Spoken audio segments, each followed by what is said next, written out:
of our Department of Public Health, who has some very important guidance and background on why this order is so important.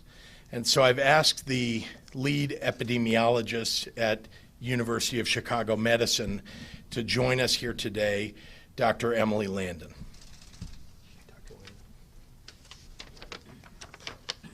Good afternoon, everyone.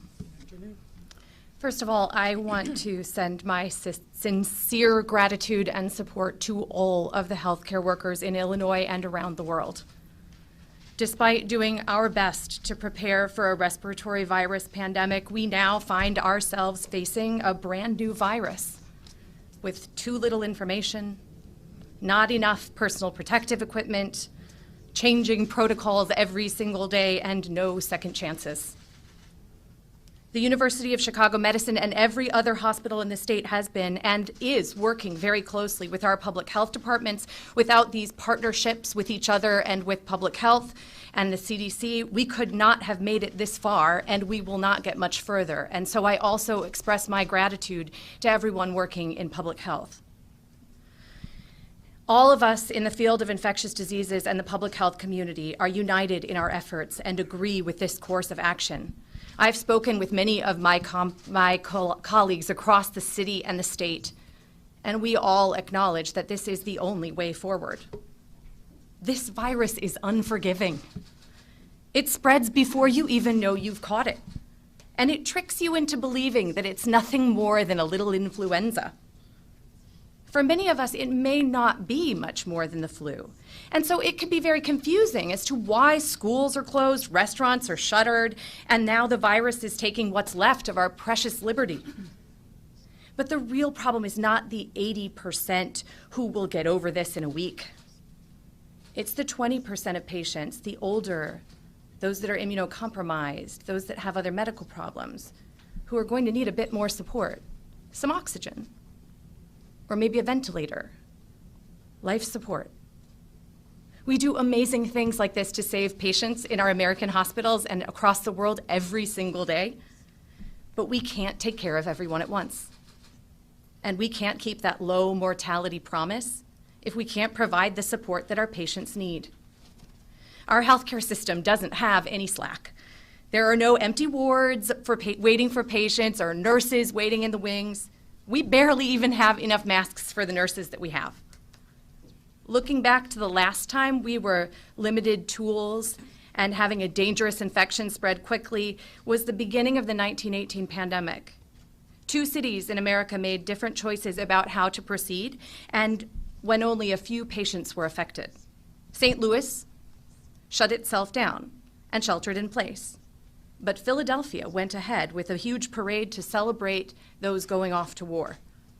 A week later, Philadelphia hospitals were overrun and thousands were dead, many more than in St. Louis. This is a cautionary tale for our time. Things are already tough in Illinois hospitals, including mine. There's no vaccine or readily available antiviral to help stem the tide. All we have to slow the spread is distance.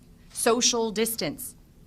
And if we let every single patient with this infection infect 3 more people, and then each of them infect 2 or 3 more people, there won't be a hospital bed when my mother can't breathe very well, or when yours is coughing too much.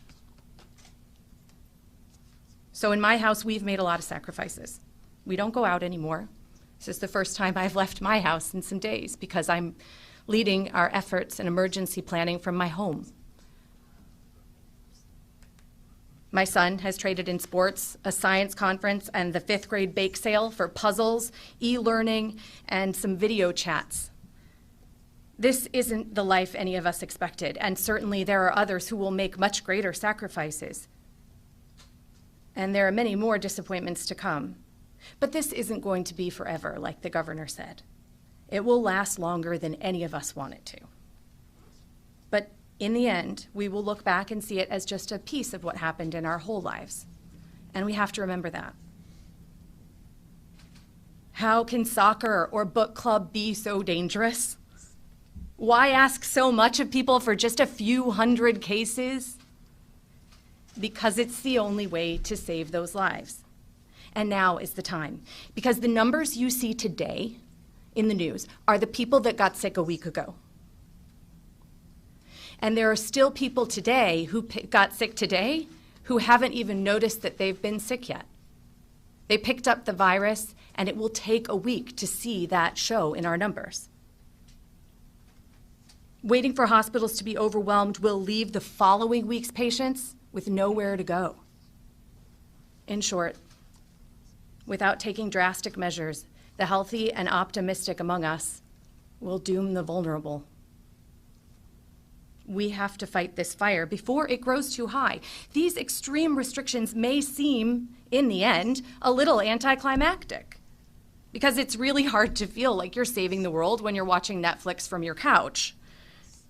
But if we do this right, nothing happens. Yeah. A successful shelter in place means that you're going to feel like it was all for nothing. And you'd be right. Because nothing means that nothing happened to your family. And that's what we're going for here. Even starting now, we can't stop the cases from coming fast and furious, at least for the next couple of weeks and in the short term. But with a real commitment to sheltering in place and a whole lot of patience, we can help protect our critical workers who need to use public transportation in order to safely get from where they need to go. We can give our factories time to ramp up production of all that PPE so that we have enough masks to last. And we can make more medications and learn more about how we can use them to help save more lives. Even a little time makes a huge difference. It will take more than a week to start seeing the rate of increase slow down. And that's a complicated thing to say. It'll take even longer to see the rate come down and see it slowing and infections going down. So please don't give up. I've lived in Illinois my entire life. And I know we'll get through this together and find a way back to the life that we used to live. Public health and hospitals have been working hard for a long time, and now it's your turn to do your part. A huge sacrifice to make, but a sacrifice that can make thousands of differences, maybe even a difference in your family too. I'd like to ask Dr. Ezike to join us now.